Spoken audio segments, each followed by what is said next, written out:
Plus rien n'arrêtera le train de la Deuxième République. Sur les marches d'un train appelé Irak, une protesta bondée de passion, de rêves et d'espoir, de gaieté et de morsure, en partance vers de nouveaux horizons, vers une Deuxième République, aux fins de faire triompher le droit, et le droit de ceux qui sont dans le droit, dans un pays de droit.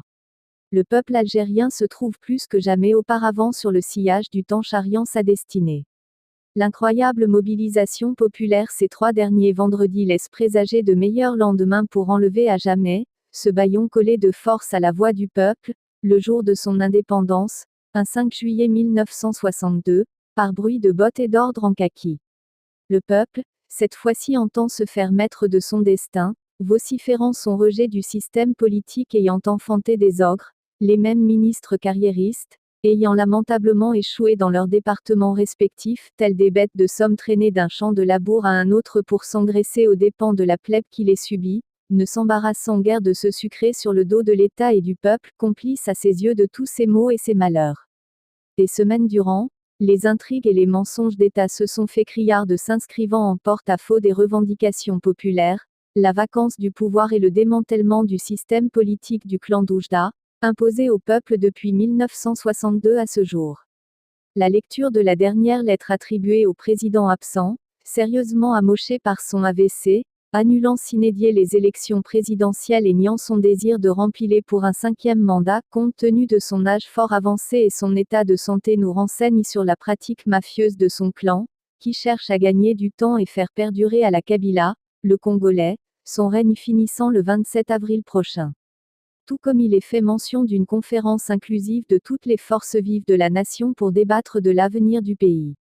Lui qui s'est efforcé d'exclure toute voix discordante à son pouvoir absolu, qui a mené le pays à sa perte, qui a vidé les institutions étatiques et détruit tous les moyens de contrôle et d'inspection des deniers publics. Une diabolique initiative pour couvrir d'un voile pudique de l'égalité populaire son maintien au pouvoir, s'offrant ainsi l'année qu'il avait demandé dans sa lettre précédente pour faire main basse sur ce qui reste comme pactole en devise du pays et faire disparaître les preuves de leur trahison, de leurs incuries et leurs forfaitures ces 20 ans passés. Le peuple n'est pas dupe, les tentatives de faire fléchir le mouvement de la protestation par des promesses sans lendemain ne sont plus d'actualité, un vent de liberté souffle déjà par monts et par vaux de ce pays qui est le nôtre, l'Algérie de nos amours.